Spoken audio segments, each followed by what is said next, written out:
नमस्कार बच्चों, Prince vision classes में आपका स्वागत है। आज हम लेकर के आ गए हैं रिलेशन एंड फंक्शन का लेक्चर नंबर 2। इस लेक्चर में हम लोग टाइप्स ऑफ रिलेशन के बारे में स्टडी करेंगे।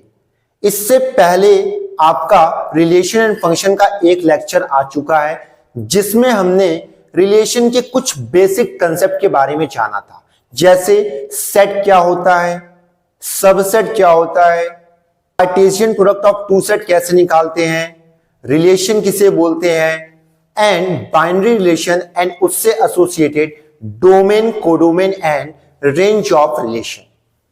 तो चलिए, अगर आपने वो वीडियो नहीं देखा है तो प्लीज चैनल में जाकर के उस वीडियो को देखिए ताकि आपको इस लेक्चर को समझने में और आसानी रहे। तो चलिए दोस्तों, बिना किसी देरी से शुरुआत करते हैं आज का lecture number 2, types of relation. Relation के टाइप्स कितने प्रकार के होते हैं, चलिए ये समझते हैं। पहला जो टाइप्स है ये है हमारा एम्प्टी रिलेशन और null relation. Since phi is the subset of A cross A.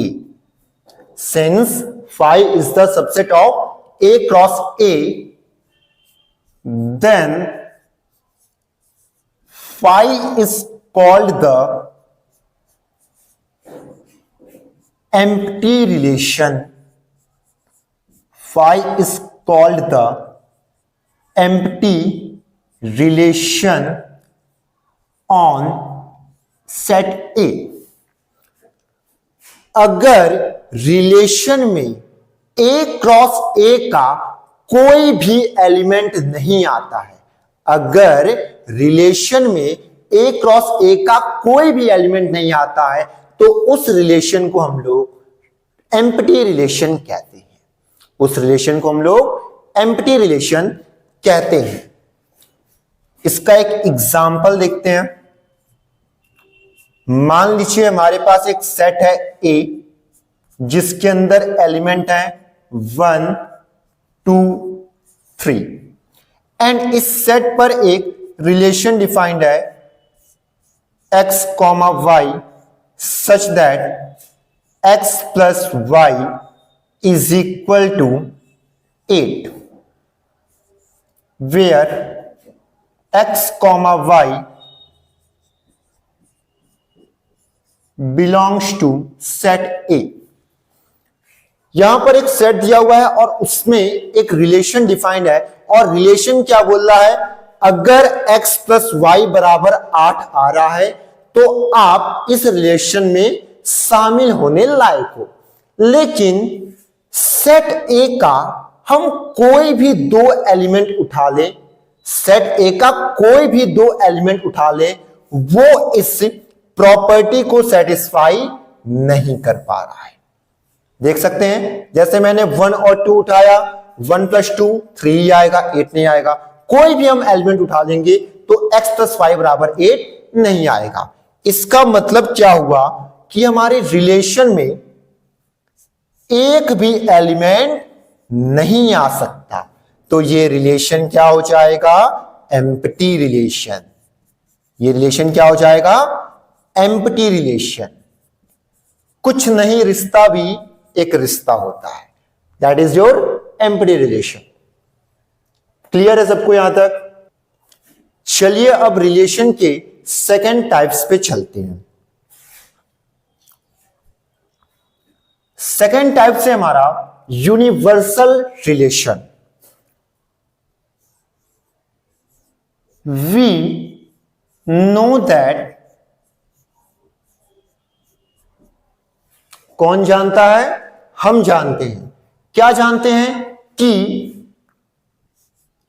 A cross A is the subset of A cross A, then A cross A is called the universal relation, is called the universal relation on A. जब रिलेशन के सारे elements ए cross ए में मौजूद रहते हैं, जब रिलेशन के सारे एलिमेंट्स ए क्रॉस ए में मौजूद रहते हैं, तब उस रिलेशन को हम क्या कहते हैं? यूनिवर्सल रिलेशन कहते हैं। तब उस रिलेशन को हम लोग क्या बोलते हैं? Universal relation.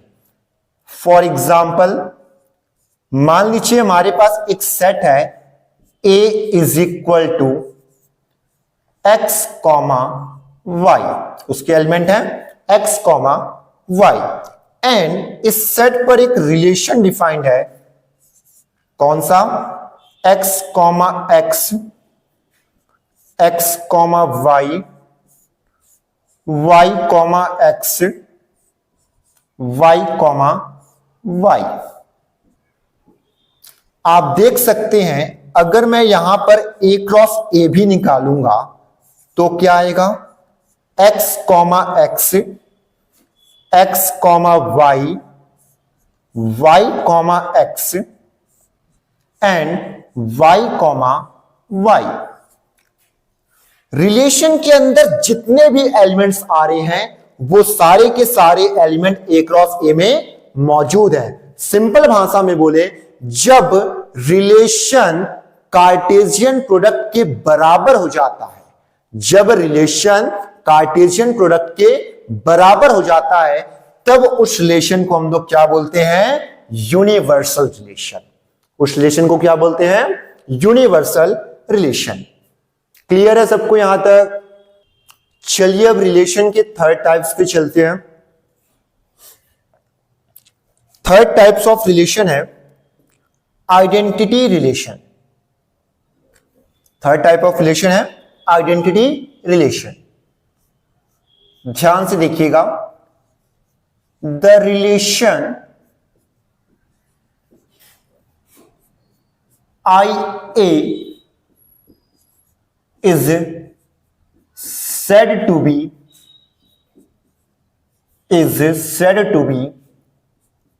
identity relation,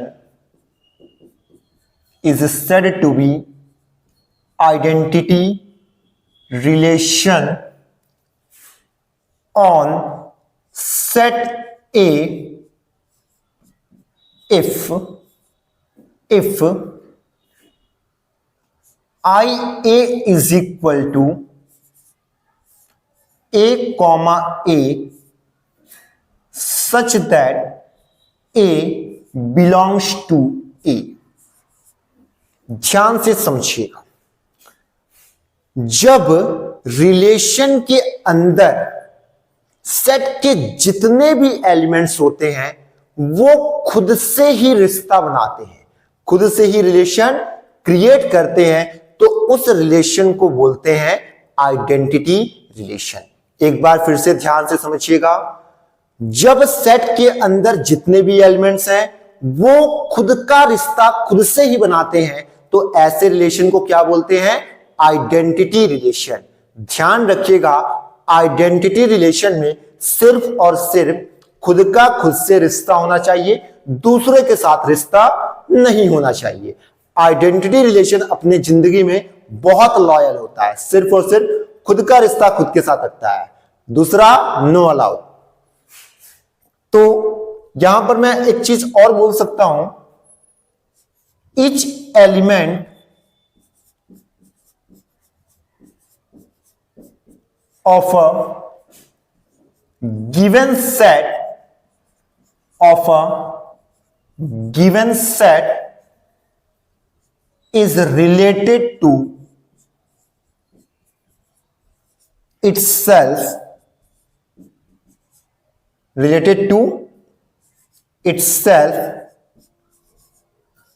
but relation with other element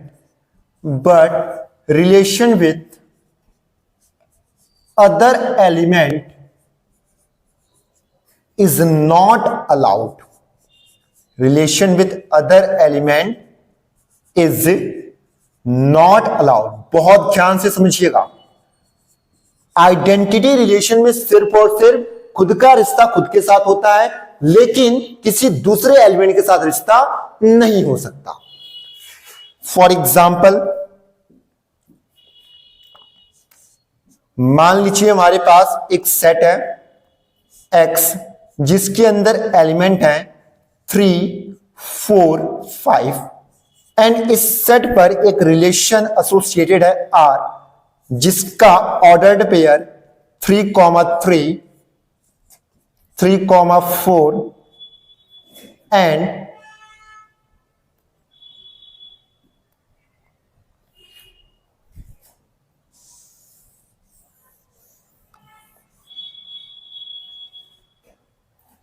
एक एग्जाम्पल कंसिडर करते हैं। मान लीजिए हमारे पास एक सेट है एक्स, जिसके एलिमेंट्स हैं 3, 4 एंड 5 एंड एक रिलेशन आर इसी सेट पर एसोसिएटेड है, जिसके ऑर्डर्ड पेयर की एलिमेंट है 3, 3, 4, 4, 5, 5। आप देख सकते हैं इस रिलेशन में जितने भी एलिमेंट्स है सेट के, वो अपना रिश्ता खुद के साथ ही बना रहे हैं, किसी दूसरे के साथ नहीं बना रहे हैं। तो ऐसा रिलेशन क्या कहलाता है? आइडेंटिटी रिलेशन कहलाता है। ऐसा रिलेशन क्या होगा? आइडेंटिटी। यहां पर ध्यान रखिएगा, 3 है तो वो बस 3 के साथ ही रिलेशन कर सकता है, 3 4 के साथ नहीं कर सकता और 3 5 के साथ नहीं कर सकता। ये था हमारा थर्ड टाइप्स ऑफ रिलेशन। चलिए अब नेक्स्ट रिलेशन के टाइप्स पे चलते हैं एंड ये बहुत इंपॉर्टेंट है। नेक्स्ट रिलेशन का जो टाइप है यह है आपका रिफ्लेक्सिव रिलेशन। ध्यान से समझिएगा,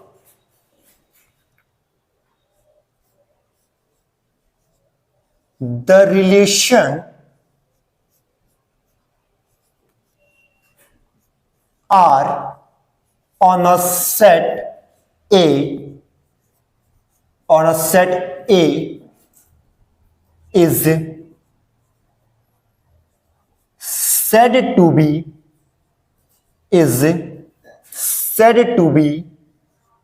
reflexive relation, is said to be reflexive relation if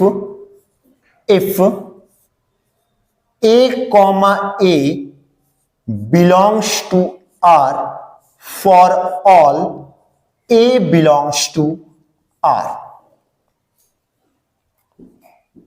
ये सिंबल है फॉर ऑल का एंड ये सिंबल है बिलोंग्स टू का। ध्यान से समझिएगा, जब सेट के अंदर जितने भी एलिमेंट हैं एंड उसमें जो रिलेशन एसोसिएटेड है, उस रिलेशन में सेट के सारे एलिमेंट खुद का रिश्ता खुद के साथ बनाते हैं, तो ऐसे रिलेशन को क्या बोलते हैं? रिफ्लेक्सिव रिलेशन बोलते हैं। ऐसे रिलेशन को क्या बोलते हैं? रिफ्लेक्सिव रिलेशन बोलते हैं। अरे सर ये क्या बात हुई, अभी तो आप यही डिफिनेशन आइडेंटिटी रिलेशन के लिए बताए थे। हां, यही सेम डिफिनेशन आइडेंटिटी रिलेशन के लिए भी थी, लेकिन आइडेंटिटी में और रिफ्लेक्सिव में छोटा सा अंतर है। मैंने आपको बताया था आइडेंटिटी रिलेशन लॉयल रिलेशन होता है और इसमें खुद का सिर्फ खुद के साथ रिश्ता होगा, दूसरे का रिश्ता अलाउड नहीं होगा। लेकिन रिफ्लेक्सिव लॉयल नहीं होता, ये खुद का रिश्ता खुद के साथ भी बनाता है और दूसरों के साथ भी बना सकता है। फॉर एग्जाम्पल,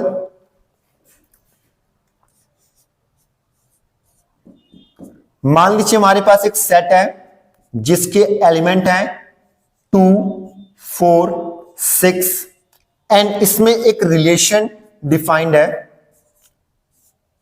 2, 2, 4, 4,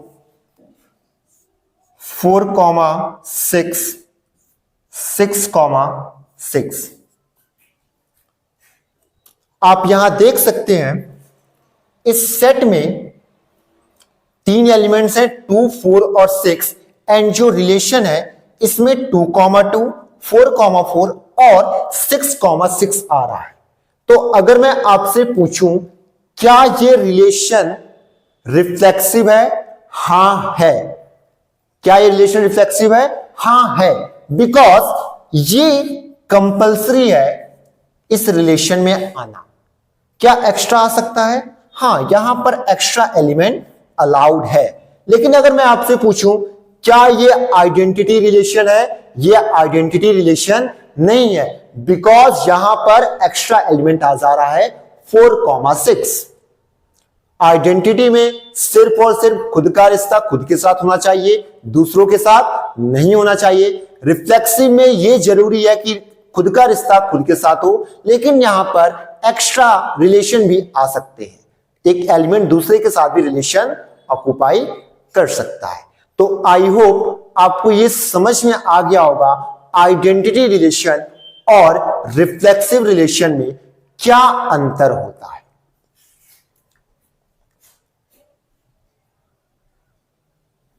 आइए कुछ और एग्जाम्पल करते हैं। मान लीजिए हमारे पास एक सेट है A 1 2 3 एंड यहां पर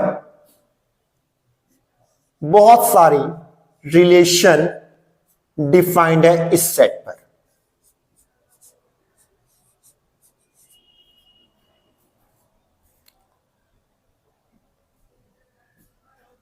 मान लीजिए R1 है हमारा 1,1 2,2 3,3। मान लीजिए R2 है हमारा 1,1 2,2 2,3 3,3। R3 हमारा 1,1 2,2। R4 है हमारा 2,2 2,3 3,3। R5 है हमारा 1,1 2,2 2,3। अब हम चेक करेंगे कौन सा रिलेशन रिफ्लेक्सिव है और कौन सा रिलेशन आइडेंटिटी है, और कौन सा रिलेशन दोनों है और कौन सा रिलेशन दोनों नहीं है।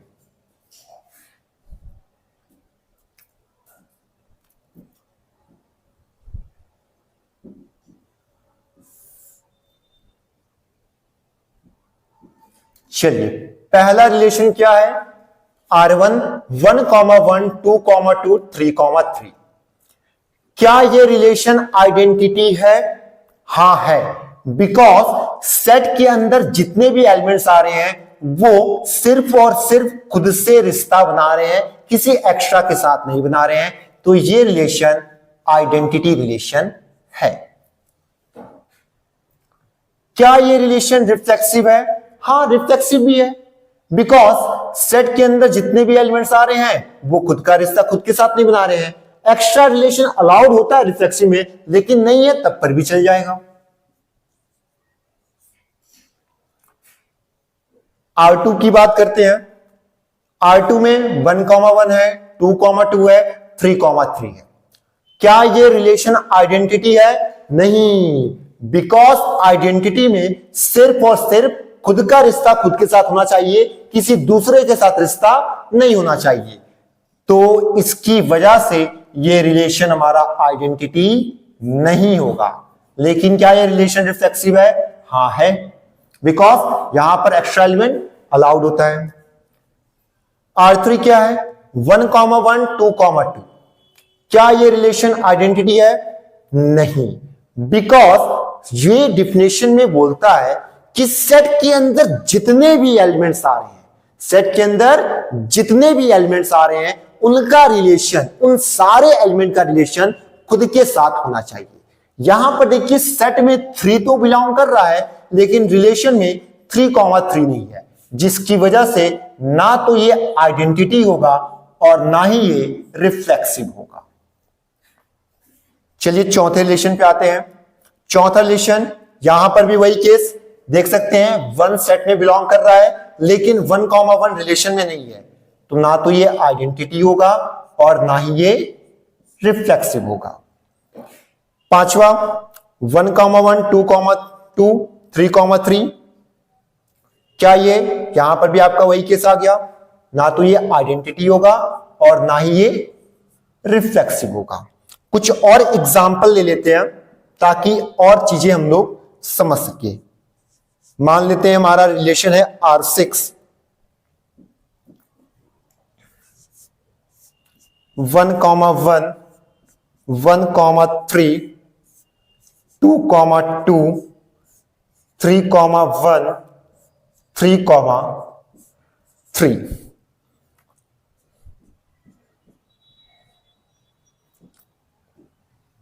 जी हां, अब इस पे देखते हैं क्या ये रिलेशन आइडेंटिटी है? नहीं, बिकॉज यहां पर 1,1, 2,2 एंड 3,3 के अलावा भी एक्स्ट्रा एलिमेंट आ जा रहे हैं, तो ये रिलेशन हमारा आइडेंटिटी नहीं होगा। क्या ये रिलेशन रिफ्लेक्सिव होगा? हाँ होगा, बिकॉज 1,1, 2,2 और 3,3 तो है, एक्स्ट्रा एलिमेंट आ गए, कोई दिक्कत नहीं है, तो यहां पर ये क्या हो गया? रिफ्लेक्सिव हो गया।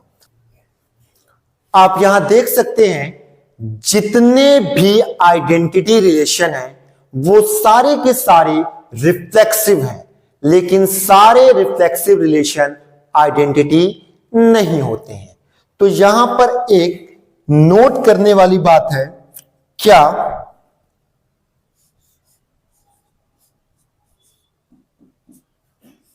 all identity relation are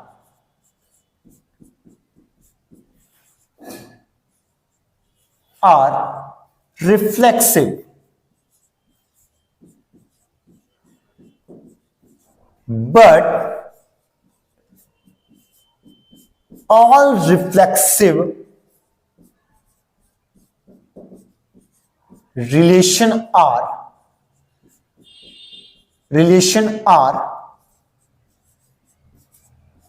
not identity। I hope आपको आइडेंटिटी और रिफ्लेक्सिव रिलेशन में अंतर जरूर समझ में आया होगा। अब यहां पर एक सवाल और पूछ सकता है, क्या किसी सेट में कोई रिलेशन अगर है तो वहां पर कितने नंबर ऑफ रिफ्लेक्सिव रिलेशन बन सकते हैं? एक नंबर में कभी यह सवाल पूछ सकता है कि नंबर ऑफ रिफ्लेक्सिव रिलेशन क्या होता है। ध्यान से देखिएगा, 2 की पावर में n -1 where n is the number of elements in a set, in a given set। जैसे मान लीजिए एक सेट है A जिसके अंदर एलिमेंट है 1 2 3 4। तो मैं आपसे अगर पूछूं कि इस सेट पर कितने नंबर ऑफ रिफ्लेक्सिव रिलेशन बन सकते हैं, तो आपका जवाब क्या होगा? 2 की पावर में n की जगह पर क्या 4, 4 - 1 क्या आ जाएगा? 2 की पावर में 4 × 3 यानी कि 12, कितना होता है? 4096 रिलेशन। देख सकते हैं कितना यूज अमाउंट है। एक 4 एलिमेंट के सेट से 4096 रिफ्लेक्सिव रिलेशन बन सकते हैं।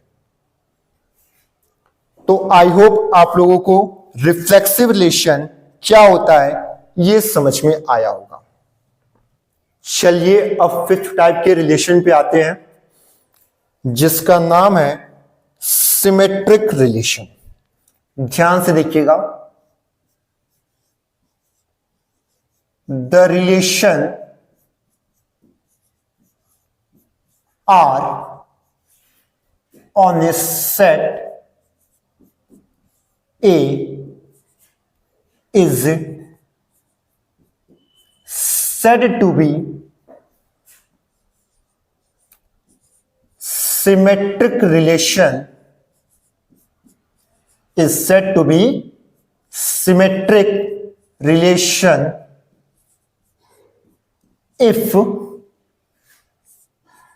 A comma B belongs to R, then B comma A belongs to R for all A and B belongs to A। ध्यान से समझिएगा, अगर हमारे पास कोई सेट है A और उससे एसोसिएटेड रिलेशन है R, उस रिलेशन R को हम सिमेट्रिक तब बोलेंगे जब कभी A कॉमा B रिलेशन में है तो B कॉमा A भी रहे, तो ऐसे रिलेशन को हम क्या बोलेंगे? Symmetric relation. अगर A कॉमा B रिलेशन में बिलोंग कर रहा है तो ये जरूरी है कि B कॉमा A भी बिलोंग करे, तभी वो रिलेशन सिमेट्रिक होगा। जैसे अगर 1,2 रिलेशन में बिलोंग कर रहा है तो 2,1 भी करना चाहिए, अगर रिलेशन में 2,3 कर रहा है तो 3,2 भी करना चाहिए। एक एग्जाम्पल करते हैं और अच्छे से समझ में आएगा। फॉर एग्जाम्पल, मान लीजिए हमारे पास एक सेट है X जिसके एलिमेंट हैं 3, 6 एंड 9 एंड इस पर एक रिलेशन एसोसिएटेड है जिसके ऑर्डर्ड पेयर की एलिमेंट्स हैं 3, 3, 3, 6, 3, 9, 6, 3, 6, 6, 6, 9, 9, 3, 9, 6। ध्यान से देखिएगा, हमें यहां पर क्या चेक करना है? अगर रिलेशन में A कॉमा B बिलोंग कर रहा है तो B कॉमा A करना चाहिए। ध्यान से डेफिनेशन सुनिएगा, अगर रिलेशन में A कॉमा B बिलोंग कर रहा है तो B कॉमा A रिलेशन में बिलोंग करना चाहिए। यहां पर इफ एंड देन वाला कंडीशन है, अगर A कॉमा B कर रहा है तब B कॉमा A करना चाहिए। तो चलिए हमें यही चेक करना है, अगर A कॉमा B रिलेशन में बिलोंग कर रहा है तो B कॉमा A कर रहा है कि नहीं। 3,3 कर रहा है, 3,3 का उल्टा 3,3, हाँ कर रहा है। 3,6 अगर बिलोंग कर रहा है तो 6,3 होना चाहिए, हाँ है। 3,9 बिलोंग कर रहा है तो 9,3 होना चाहिए, हाँ है। 6,3 कर रहा है, इसका उल्टा 6,6, 3,6 है। 6,6 का उल्टा 6,6 है, 6,9 का उल्टा 9,6 है एंड 9,3 का उल्टा 3,9 है एंड 9,6 का उल्टा 6,9 है। आप देख सकते हैं यहां पर पूरे रिलेशन में जितने भी एलिमेंट्स हैं वो A कॉमा B अगर कर रहा है तो B कॉमा A भी रिलेशन में बिलोंग कर रहा है, इस प्रॉपर्टी को सेटिस्फाई करने में सक्षम है। तो हम कह सकते हैं ये जो रिलेशन R है ये क्या है? सिमेट्रिक रिलेशन है। क्या है? सिमेट्रिक रिलेशन है। कुछ और एग्जाम्पल करते हैं।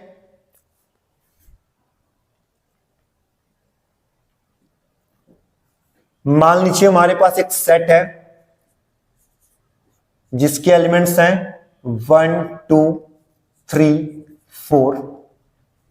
इसमें रिलेशन बहुत सारे हैं, R1, R2, R3, R4, R5।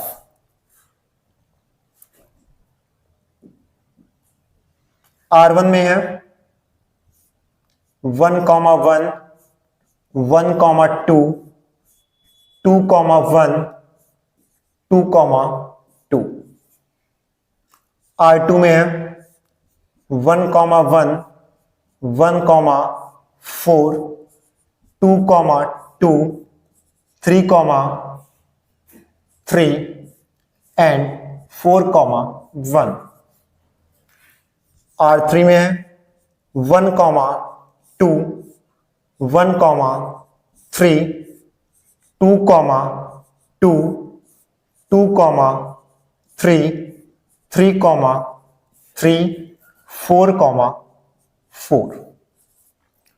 R4 में है 1, 2, 2, 3, 3, 2, 3, 4, 4, 3। R5 में है 1, 1, 1, 3, 2, 3, 3, 1, 3, 2, 4, 4। हमें अब चेक करना है कौन सा रिलेशन सिमेट्रिक है और कौन सा रिलेशन सिमेट्रिक नहीं है। पहला रिलेशन क्या है? 1, 1 का उल्टा 1, 1 है।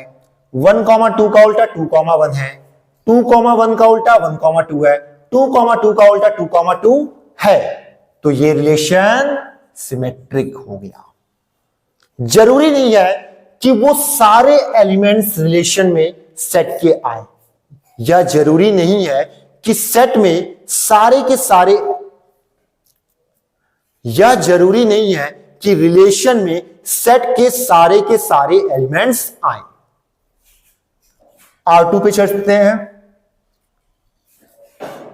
R2 पे चलते हैं। 1, 1 का उल्टा है। 1, 4 का उल्टा 4, 1 है। 2, 2 का उल्टा 2, 2 है। 3, 3 का उल्टा 3, 3 है। 4, 1 का उल्टा 1, 4 है। क्या ये भी रिलेशन सिमेट्रिक है? हाँ है। R3 पे चलते हैं। 1, 2 का उल्टा 2, 1 है नहीं है। यहां पर देखिए पहले ही एलिमेंट में हमें दगाबाज मिल गया। 1, 2 है लेकिन 2, 1 रिलेशन में नहीं है। That's why this relation is not a symmetric relation. R4 पे चलते हैं। 1, 2 है, यहां पर भी 2, 1 नहीं है। 2, 3 है, 3, 2 है। 3, 4 है, 4, 3 है। बस इसी की वजह से यहां पर भी क्या हो रहा है? ये रिलेशन सिमेट्रिक नहीं हो रहा। बाकी आप देख सकते हैं सारे के सारे एलिमेंट सिमेट्रिक की प्रॉपर्टी को सेटिस्फाई कर रहे हैं।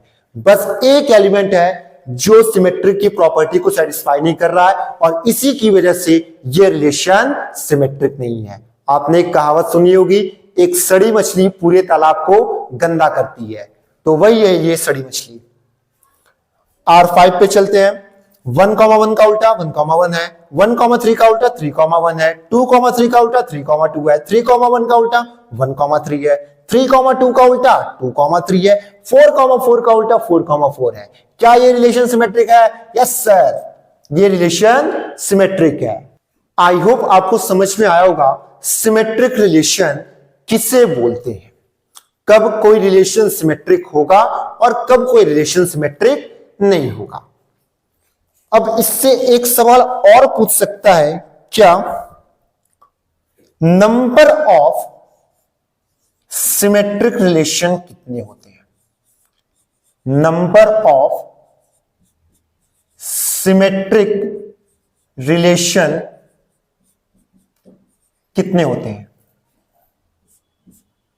2 की पावर n इंटू 2 की पावर n n-1 बाई 2। यह है नंबर ऑफ सिमेट्रिक रिलेशन का फॉर्मूला। मान लीजिए हमारे पास एक सेट है जिसके एलिमेंट है 1, 2, और हमसे पूछा गया कि इसके total number of symmetric relation कितने होंगे। तो सिंपल n की जगह पर क्या आ गया? n की जगह पर क्या आ गया, 2 आ गया, मतलब 2 की पावर में 2 इंटू 2 की पावर में 2, 2 माइनस 1/2। आप देख सकते हैं यहां पर कितना जाएगा, 2 की पावर 2 4 हो गया, इंटू 2 माइनस 1 1 हो गया, 2 इंटू 1 2 हो गया, 2/2 कैंसल, यानी कि 2 की पावर 1। तो यहां पर कितने सिमेट्रिक रिलेशन आ सकते हैं, 8।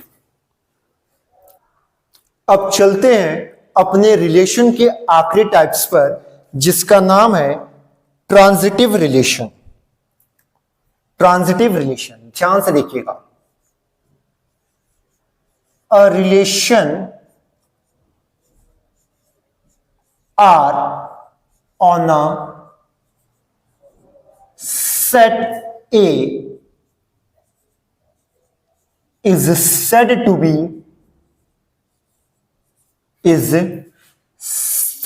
be transitive if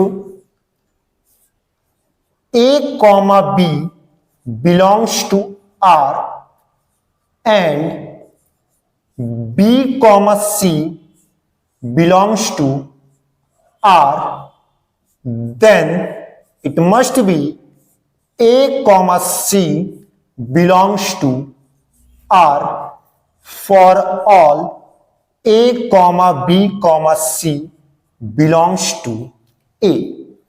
ध्यान से समझिएगा, किसी रिलेशन को ट्रांजिटिव तब बोलेंगे अगर A कॉमा बी रिलेशन में बिलोंग कर रहा है और B कॉमा सी भी रिलेशन में बिलोंग कर रहा है, तब A कॉमा सी भी रिलेशन में बिलोंग करना चाहिए। ध्यान से फिर से सुनिएगा, अगर A कॉमा बी रिलेशन में बिलोंग कर रहा है, B कॉमा सी भी रिलेशन में बिलोंग कर रहा है, तब A कॉमा सी भी रिलेशन में बिलोंग करना चाहिए। यहां पर भी इफ एंड देन वाली कंडीशन है, अगर A कॉमा बी और B कॉमा सी कर रहा है तब A कॉमा सी करना चाहिए। ध्यान से देखिएगा, अगर A कॉमा बी रिलेशन में बिलोंग करा और B कॉमा सी भी रिलेशन में बिलोंग करा, तब A कॉमा सी अगर रिलेशन में बिलोंग कर रहा है तो क्या वो ट्रांजिटिव होगा? क्या वो ट्रांजिटिव होगा? हां, वो ट्रांजिटिव होगा। लेकिन अगर A कॉमा बी रिलेशन में बिलोंग करे और B कॉमा सी भी रिलेशन में बिलोंग करे, लेकिन A कॉमा सी रिलेशन में बिलोंग ना करे, तब क्या वो ट्रांजिटिव होगा? नहीं, तब वो ट्रांजिटिव नहीं होगा।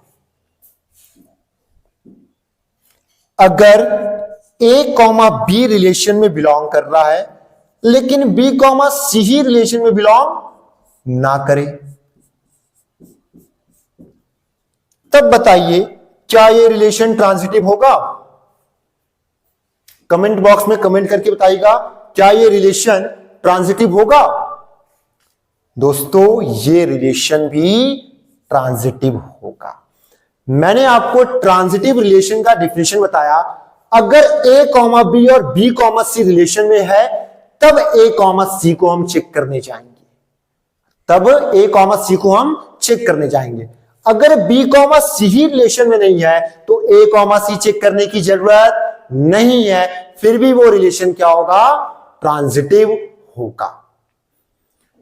इसे हम एक एग्जाम्पल के थ्रू समझते हैं और अच्छे से क्लैरिफाई होगा। ध्यान से देखिएगा, मान लीजिए हमारे पास एक सेट है B जिसके अंदर एलिमेंट है 5, 10, 15 एंड इसमें रिलेशन है R1 रिलेशन है। मान लीजिए क्या 5, 10, 10, 15, 5, 15। R2 रिलेशन है 5, 10, 10, 15। R3 रिलेशन है 5, 10। हमें बताना है इसमें कौन ट्रांजिटिव है और कौन ट्रांजिटिव रिलेशन नहीं है। पहला, ए कॉमा बी कर रहा है, बी कॉमा सी कर रहा है, तो ए कॉमा सी करना चाहिए। देख सकते हैं आप, इसे हम ए बोलते हैं, इसे बी बोलते हैं, इसे बी बोलते हैं, इसे सी बोलते हैं। तो यहां पे आप देख सकते हैं ए कॉमा सी कर रहा है, तो ये रिलेशन हमारा ट्रांजिटिव की कैटेगरी में आएगा। यहां पर इसके थ्रू चेक कर सकते हैं, फिर इसके थ्रू भी हम चेक कर सकते हैं। ये भी हट गया क्या? 10,15 कर रहा है, ए कॉमा बी कर रहा है, क्या कहीं पर बी कॉमा सी कर रहा है?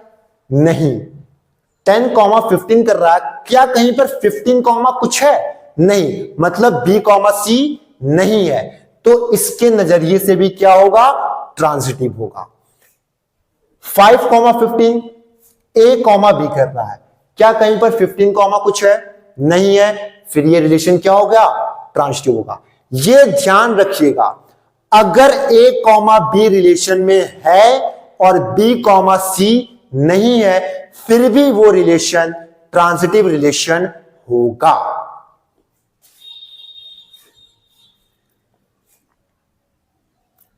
R2 पे आते हैं। ए कॉमा बी है, बी कॉमा सी भी है, लेकिन ए कॉमा सी नहीं है। 5,10 रिलेशन में बिलोंग कर रहा है, 10,15 रिलेशन बिलोंग कर रहा है, लेकिन 5,15 रिलेशन में बिलोंग नहीं कर रहा है। That's why this relation is not a transitive relation.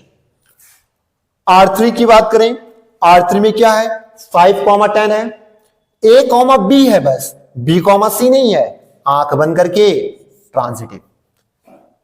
Clear है?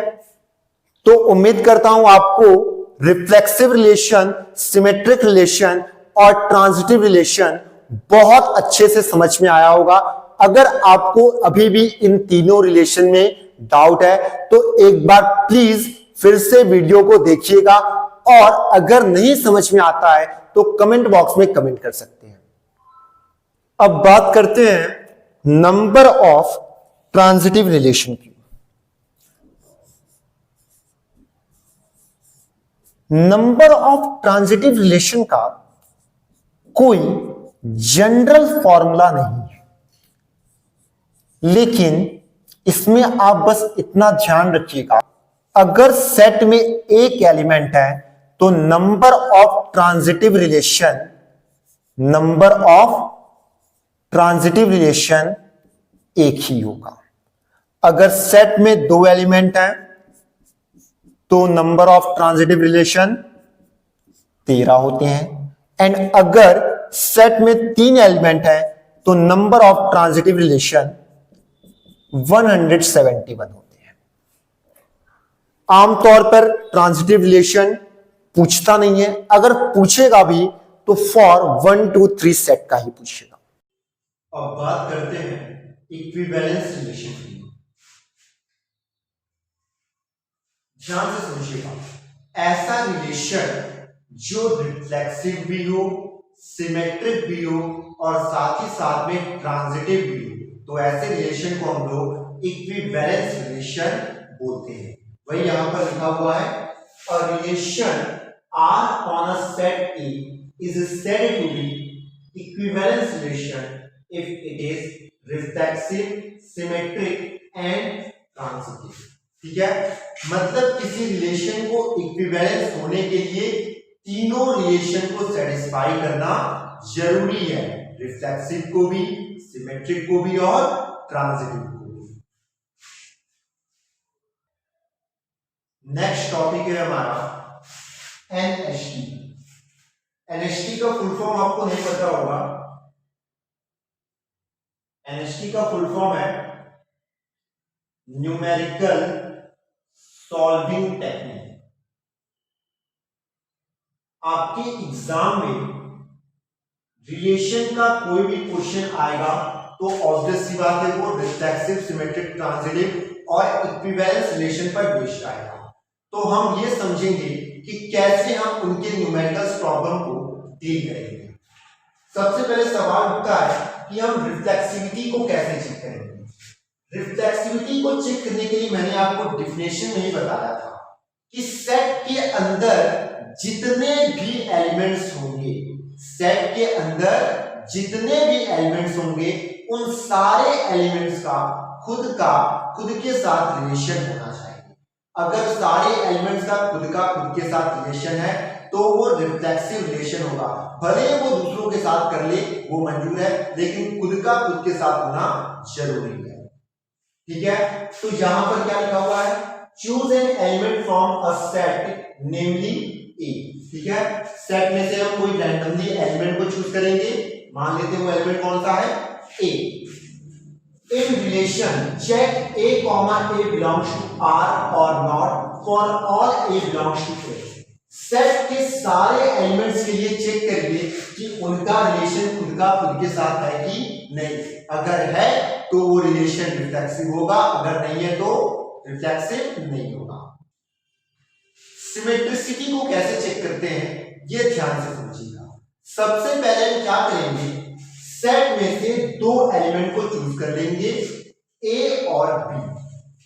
अगर रिलेशन में a कॉमा बी बिलोंग कर रहा है, अगर रिलेशन में a कॉमा बी बिलोंग कर रहा है, तब हम चेक करने जाएंगे कि b कॉमा ए रिलेशन में है कि नहीं। अगर b कॉमा ए रिलेशन में है तब वह रिलेशन सिमेट्रिक होगा, लेकिन अगर b कॉमा ए रिलेशन में नहीं है तब वह रिलेशन सिमेट्रिक नहीं होगा।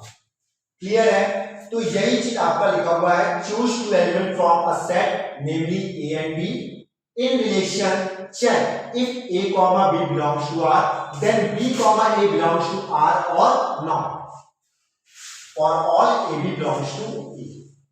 अब बात करते हैं ट्रांजिटिविटी को हम कैसे चेक करेंगे। ट्रांजिटिव रिलेशन को चेक करने के लिए हमें सेट से 3 एलिमेंट लेना पड़ेगा। कितना एलिमेंट लेना पड़ेगा, 3 एलिमेंट, ए बी और सी। अगर रिलेशन में a कॉमा बी बिलोंग कर रहा है, b कॉमा सी भी रिलेशन में बिलोंग कर रहा है, तब हम चेक करने जाएंगे कि रिलेशन में a कॉमा सी है कि नहीं। अगर a कॉमा सी रिलेशन में बिलोंग करेगा तब वह ट्रांजिटिव होगा, अगर a कॉमा सी रिलेशन में बिलोंग नहीं करेगा तब वह ट्रांजिटिव नहीं होगा।